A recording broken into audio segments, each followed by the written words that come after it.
We will quickly look into the Word of God, and हम लोग ये जल्दी से देखेंगे पुराने करार और नए करार में भी कि ये जो पैटर्न है बाइबल का पश्चाताप की और रेस्टोरेशन हिंदी में बोलेंगे वापस आना, जैसे इजराइल भी being restored to the land, वापस आना, ये परमेश्वर के वचन में कितना इम्पोर्टेंट है और सेंट्रल है। हम लोग जानते हैं जब वचन पढ़ते हैं कि आदम और हवा जब पाप में पड़ गए, क्या परमेश्वर ने छोड़ दिया कि ठीक है जाओ तुमने जो किया जैसा करनी वैसा भरनी?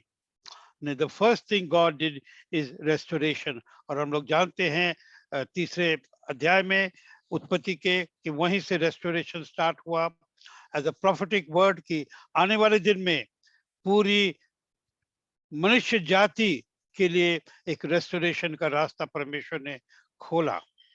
तो वापस आना और परमेश्वर से फिर से रिश्ता रखना, पवित्रता का, ये परमेश्वर का हमेशा का और अंत तक का ये प्लान है। और हम लोग पहला एक रेफरेंस पढ़ेंगे और उत्पत्ति की किताब में 18 अध्याय। ना निकालने की जरूरत नहीं है, मगर आपको नोट करना है तो नोट करने तो समय बचेगा। यहाँ पर हम लोग उत्पत्ति की किताब 18 अध्याय में पढ़ते हैं किस तरह से सोडम और गमोरा में इतनी गंदी पाप आ गई थी और परमेश्वर ने एक डिसाइड किया कि वो सोडम और गमोरा को पूरी तरह नष्ट कर देंगे। आप लोग सब जानते हैं ये कहानी, इस पर हम लोग ज्यादा जाने की डिटेल में जाने की जरूरत नहीं है, मगर हम लोग 2 या 3 चीज खास कर देखें और वो है 23 वचन, 18 अध्याय के 23 वचन। वहां अब्राहम कह रहा है परमेश्वर के पास में आके कि क्या ए हमारे परमेश्वर, तू जो गोदम और सोडम और गमोरा को खत्म करने वाला है, अच्छे लोग और खराब लोग दोनों साथ में तू खत्म कर देगा? ऐसा कैसा? Like a challenge asking Lord. और हम लोग जानते हैं किस तरह से उस समय अब्राहम और परमेश्वर के बीच में एक एक्सचेंज होता है और अब्राहम कहता है अगर 50 लोग हैं तो, परमेश्वर बोलते 50 लोग हैं तो छोड़ देंगे, 40 लोग हैं तो, करते करते करते करते लास्ट में 10 तक आके, क्योंकि अब्राहम को मालूम था कि शायद 10 पवित्र लोग भी वहां नहीं हैं। मैं आपसे आपके सामने क्यों लाया हूं एक यादगार में, जहां तक हम लोग बाइबल में पढ़ते हैं सोडम और गमोरा में शायद अब्राहम किसी को जानता नहीं था लोट के परिवार को छोड़ के, उसके जान पहचान के कोई नहीं थे एक्सेप्ट लोट और उसकी परिवार। मगर उनके लिए जिनको वो नहीं जानता था, वो परमेश्वर के सामने प्रार्थना कर रहा है, क्षमा करो क्षमा करो क्षमा करो। कभी कभी हम लोग जब प्रार्थना करते हैं तो प्रार्थना करते हैं सिर्फ उनके लिए जिनको हम जानते हैं, but does God put this on record just कि हम लोग हिस्ट्री पढ़ें या परमेश्वर ने हमसे कुछ बात कर रहे हैं? जिनको हम नहीं जानते हैं उनके लिए प्रार्थना कर सकते हैं क्या? हम अपने देश के लिए प्रार्थना कर सकते हैं क्या जिनको हम नहीं जानते हैं? आज का समय है, आज का दिन है और ये समय है आज की प्रार्थना में इस पॉइंट को मन में लेके रखिए, जिसको हम नहीं जानते हैं और वो पाप में हैं और बहुत गहरे पाप में हैं, हम उनके लिए प्रार्थना करेंगे। उसी तरह हम लोग देखते हैं मोशे के लिए, और एक्सोडस की किताब 32 अध्याय और 32 वचन, वहां पर हम लोग देखते हैं जब मोशे सेकेंड टाइम दूसरी बार पहाड़ पे जाता है और 40 दिन 40 रात पहाड़ पे है, और उसके पहले परमेश्वर ने मोशे को बोला मैं फिर बिल्कुल खत्म कर दूंगा ये कौम को, तुम्हारे द्वारा हम एक बहुत अच्छा कौम बनाएंगे, तुम you are the right person. और उस समय मोशे ने प्रार्थना किया, रो रो के प्रार्थना किया और कहा क्षमा करो। और परमेश्वर ने बोला कभी नहीं, मैं क्षमा नहीं करूंगा, क्षमा करो, दया करो, ये तुम्हारे लोग हैं, तुम मिस्र देश से इनको लेके आए हो, क्षमा करो।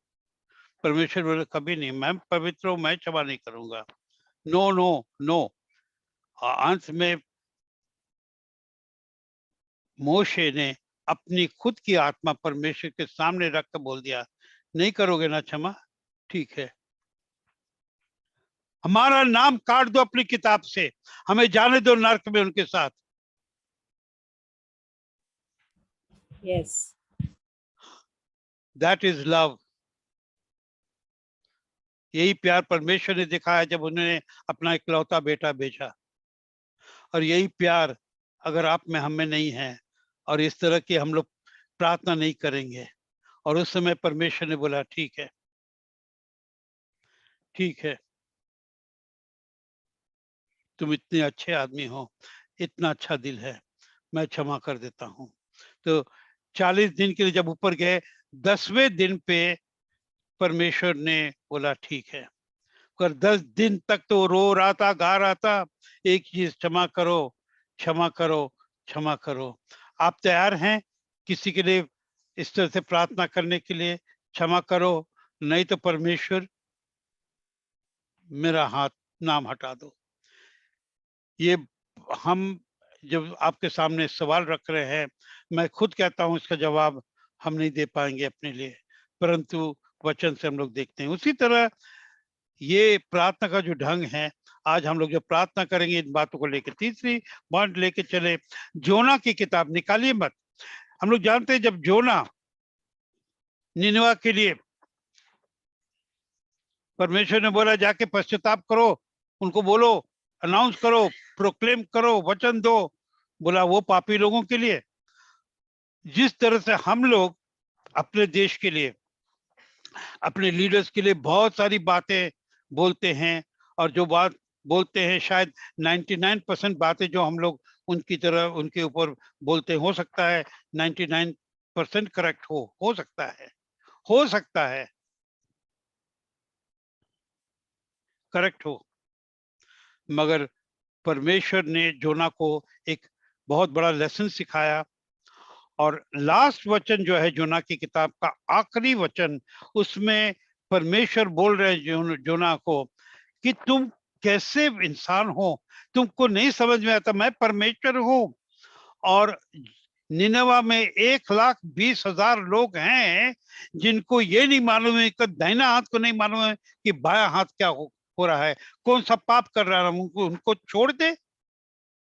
और ये सच्चाई हमारे देश की है। सच में हमारे देश में जो पाप है, पाप की समझ नहीं है, ट्रूली इट्स मिसिंग। बट हम लोग क्या बोल रहे हैं, हम लोग जजमेंट सीट में बैठ के वो ऐसे हैं वैसे, आपको मालूम है ना हम लोग क्या क्या बोलते हैं।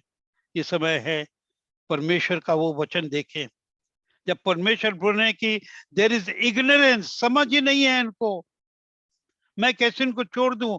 और ये आवाज आपको मेरे को आ रहा है कि हम लोग उनके लिए प्रार्थना करें, अपने देश के लिए, क्योंकि देश में जो ना समझ है पाप का, ये एक सच्चाई है। यीशु ने कहा क्या फायदा कि तुम अच्छी चीज के लिए किसी को प्यार करो, जो तुम्हारे साथ बुराई करते उनको प्यार करो। अपने जीवन को हम लोग देखें, आप अपने जीवन को देखें, मैं अपने जीवन को देखूं। क्या जब हम पाप में थे, जब हम उद्धार नहीं पाए थे, क्या किसी ने मेरे लिए प्रार्थना किया था? जरूर किया होगा। ये समय है, अगर आपके कोई रिश्तेदार को प्रार्थना की जरूरत है, शायद आपके मेरे को यहाँ मैं सामने बोल रहा हूँ और परमेश्वर बोल रहे, ये बात पर एम्फसाइज करो हमारे बीच में ना। मैं प्लान नहीं किया था बोलने के लिए, मगर इस समय परमेश्वर बोल रहे हैं। हमारे बीच में अभी बैठे हैं कोई लोग हैं, 4 या 5 लोग, जो आत्मा में जिसको बोलते हैं इंग्लिश में बैक स्लाइडन, आत्मा में गिर गए हैं, जो सेव्ड लोग हैं, जो उद्धार पाए हुए लोग हैं, उनमें से कोई ऐसे भी होंगे जो बहुत गहरी पाप में हैं, इतने गहरे पाप में कि वो सोचते कि मेरा तो कोई उम्मीद नहीं है, जाने दो। दाऊद राजा के साथ ऐसा हुआ, मगर उसने परमेश्वर के सामने रो रो के पश्चाताप किया। स्तोत्र संगीत 103 जो उनका लिखा हुआ है, उसी पश्चाताप की, उस पाप के पश्चाताप की प्रार्थना है। और आपके बीच में कोई ऐसा हो सकता है, आपके रिश्तेदार हो या जान पहचान के हो, जो स्लिप कर गए, आज का दिन है हम लोग उनके लिए पश्चाताप करें। जब प्रेयर का टाइम आएगा, जब आपका आपका समय आएगा, उनका नाम आपको जोर से बोलने की जरूरत नहीं है, मगर प्रार्थना करें, आत्मा में उनका नाम बोले, आस्ते बोले, परमेश्वर सुनेंगे। यिर्मयाह की किताब निकाली मत, 29 अध्याय 7 वचन, यिर्मयाह 29:7। God tells Jeremiah, pray for the city where I have sent you. जिस शहर में मैंने तुम्हें भेजा है, उसके लिए प्रार्थना करो। उस समय यिर्मयाह कैप्टिविटी में थे, माने उनको लेके चले गए थे, और वो बेबीलोनियन कैप्टिविटी में थे, तो चारों तरफ पापी लोग थे। परमेश्वर बोल रहे इस शहर के लिए प्रार्थना करो जहां मैंने तुझे भेजा है, क्योंकि उस शहर की उन्नति और शांति में तेरी उन्नति और शांति होगी। उस जगह के लिए शांति प्रार्थना करो। Pray for the place where I have sent you, because your peace and your happiness will be based on the peace and happiness of that place. Yom Kippur का ये जो समय है, आज पूरा देश, इजराइल का देश और कौम पूरी दुनिया में इस समय, can you find out what is the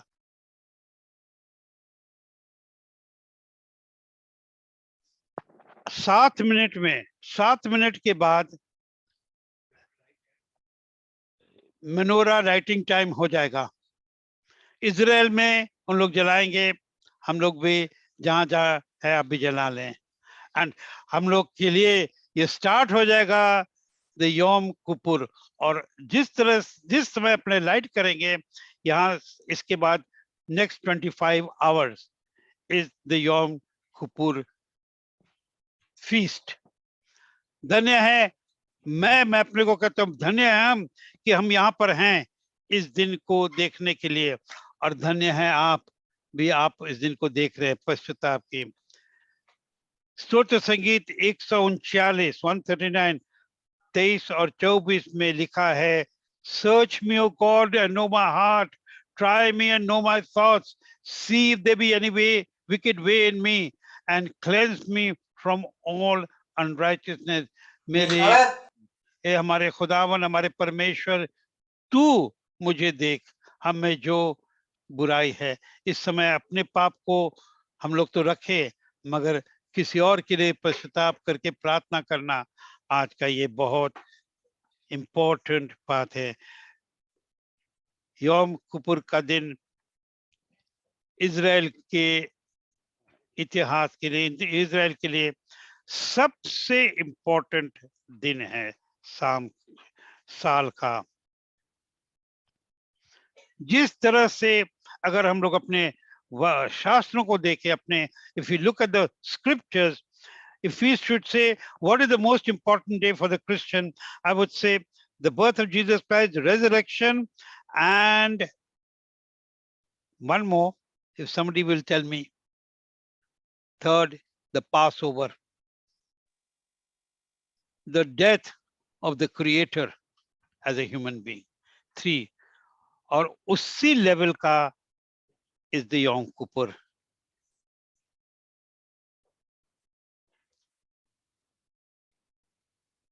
हम लोग इस समय प्रार्थना में जाएंगे। हमने जो इंट्रोडक्शन दिया है,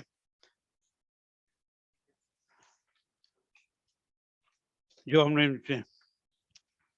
हम लोग स्टार्ट करेंगे अपने देश के लिए और कलीसिया के लिए प्रार्थना करें।